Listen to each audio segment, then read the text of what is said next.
കഴിഞ്ഞ ദിവസം മന്ത്രിമാരായി സത്യപ്രതിജ്ഞ ചെയ്ത എംപിമാരിൽ പഞ്ചാബിൽ നിന്നും സിഖ് പ്രതിനിധിയായി രവനീത് സിംഗ് ബിട്ടുവിൻ്റെ പേരുമുണ്ട്. എന്നാൽ ഇതിലേറ്റവും വലിയ തമാശ എന്ന് പറയുന്നത് ഇക്കഴിഞ്ഞ ലോക്സഭാ തിരഞ്ഞെടുപ്പിൽ ലുധിയാനയിൽ നിന്ന് ബിട്ടു പരാജയപ്പെടുകയായിരുന്നു. എങ്കിലും അദ്ദേഹം കേന്ദ്രമന്ത്രിയായി. മുൻ പാട്യാല എംപിയും മുൻ പഞ്ചാബ് മുഖ്യമന്ത്രിയുമായ ക്യാപ്റ്റൻ അമരീന്ദർ സിംഗിൻ്റെ ഭാര്യ പ്രണീത് കൗർ, അമൃത്സറിൽ നിന്നും പരാജയപ്പെട്ട മുൻ നയതന്ത്രജ്ഞൻ തരൺജിത് സിംഗ് സന്ധു, ബെതിൻഡയിൽ നിന്ന് പരാജയപ്പെട്ട മുൻ IAS ഓഫീസർ പറമ്പിൽ കൗർ സിധു, ഫരീദ്കോട്ടിൽ നിന്ന് പരാജയപ്പെട്ട ഗായകൻ ഹൻസ് രാജ് ഹൻസ് എന്നിവരെയൊന്നും BJP മന്ത്രിസ്ഥാനത്തേക്ക് പരിഗണിച്ചില്ല. പകരം പരിഗണിച്ചത് രവനീത് സിംഗ് ബിട്ടുവിനെയാണ്. ഈ തിരഞ്ഞെടുപ്പിൽ BJPക്ക് പഞ്ചാബിൽ അക്കൗണ്ട് തുറക്കാനും കഴിഞ്ഞിരുന്നില്ല. എന്തുകൊണ്ടാണ് ഈ നവനീത് സിംഗ് ബിട്ടുവിന് BJP ഇത്ര വലിയ പരിഗണന കൊടുക്കുന്നത്? അദ്ദേഹത്തെപ്പോലെ മത്സരിച്ച് തോറ്റ ഒട്ടനവധി പേർ വേറെയുണ്ട്. അവരാരെയും മന്ത്രിസഭയിൽ ഉൾപ്പെടുത്താതെ ബിട്ടുവിന് മാത്രം മന്ത്രിസഭയിൽ ഉൾപ്പെടുത്തിയത് എന്താണ് എന്നുള്ളതാണ് നിലവിലുയരുന്ന ചോദ്യം. ഈ ബിട്ടു നിങ്ങളൊക്കെ വിചാരിക്കുന്നത് പോലെ ഒരു അടിയുറച്ച BJP പ്രവർത്തകനായിരുന്നില്ല. നേരത്തെ 3 തവണ ഇദ്ദേഹം MP ആയിട്ടുണ്ട്. പക്ഷേ അത് BJPയിൽ നിന്നുകൊണ്ടല്ല.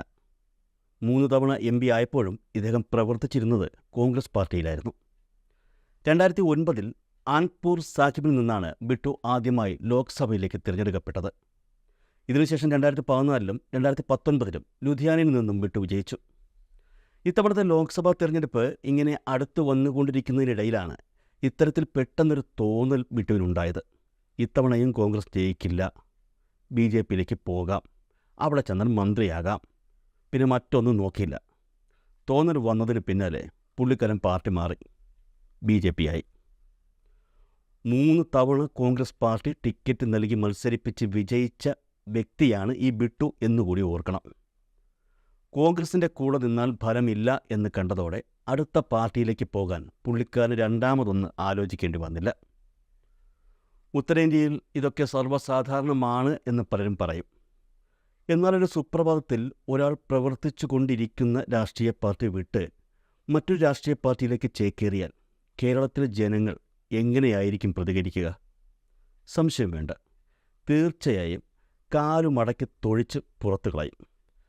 ഇനിയിപ്പോൾ ഉത്തരേന്ത്യയിലെ ജനങ്ങൾക്ക് രാഷ്ട്രീയ പ്രബുദ്ധത ഉണ്ടായതാണോ എന്നറിയില്ല.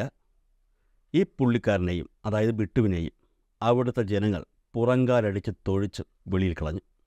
BJP സ്ഥാനാർത്ഥിയായാണ് ഇത്തവണത്തെ ലോക്സഭാ തെരഞ്ഞെടുപ്പിൽ ബിട്ടു മത്സരിച്ചത് എങ്കിലും പഞ്ചാബ് കോൺഗ്രസ് അധ്യക്ഷൻ അമരീന്ദർ സിംഗ് രാജാ വാറങ്ങിനോട് ഏകദേശം 20,000 വോട്ടുകൾക്കാണ് ഇദ്ദേഹം പരാജയപ്പെട്ടത്. ലോക്സഭാ മണ്ഡലത്തിൽ ഉൾപ്പെടുന്ന 5 നഗരപ്രദേശങ്ങളിൽ ബിട്ടു വിജയിച്ചു.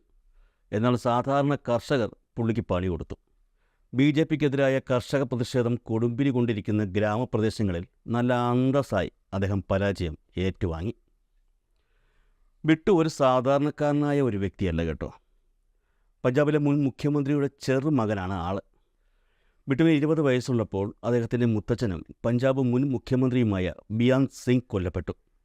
1995 ഓഗസ്റ്റ് 31 ചണ്ഡീഗഡിൽ വെച്ച് ബിയാൻ സിംഗിനെ ഖാലിസ്ഥാൻ അനുകൂല ഭീകരർ കൊലപ്പെടുത്തിയത്. 2007 കോൺഗ്രസ് അധ്യക്ഷൻ രാഹുൽ ഗാന്ധിയുമായി ഇദ്ദേഹം കൂടിക്കാഴ്ച നടത്തിയതിന് ശേഷമാണ് ബിട്ടു രാഷ്ട്രീയത്തിലെത്തിയത്. അതിനു മുമ്പ് ബിട്ടു ഒരു ചെറിയ സിമൻ്റ് ഉൽപ്പാദന യൂണിറ്റ് നടത്തിയിരുന്നു. 2008 33 വയസ്സിൽ പഞ്ചാബ് യൂത്ത് കോൺഗ്രസ് പ്രസിഡന്റായി ബിട്ടു നിയമിതനായി. അല്ല, രാഹുൽ ഗാന്ധി നിയമിച്ചു. ലുധിയാന ജില്ലയിലെ കോട്ട്ല അഫ്ഗാന ഗ്രാമത്തിലാണ് ബിട്ടുവിൻ്റെ കുടുംബം. പാരമ്പര്യമായി കോൺഗ്രസ്സുകാരാണ്. അതിനിടയിലാണ് ഇദ്ദേഹം ചാടി മറിഞ്ഞ് BJPയിലേക്ക് പോയത്. ബിട്ടു BJPയിൽ ചേർന്നതിന് പിന്നാലെ കുടുംബത്തിൽ രാഷ്ട്രീയ ഭിന്നതകൾ രൂപമെടുത്തു.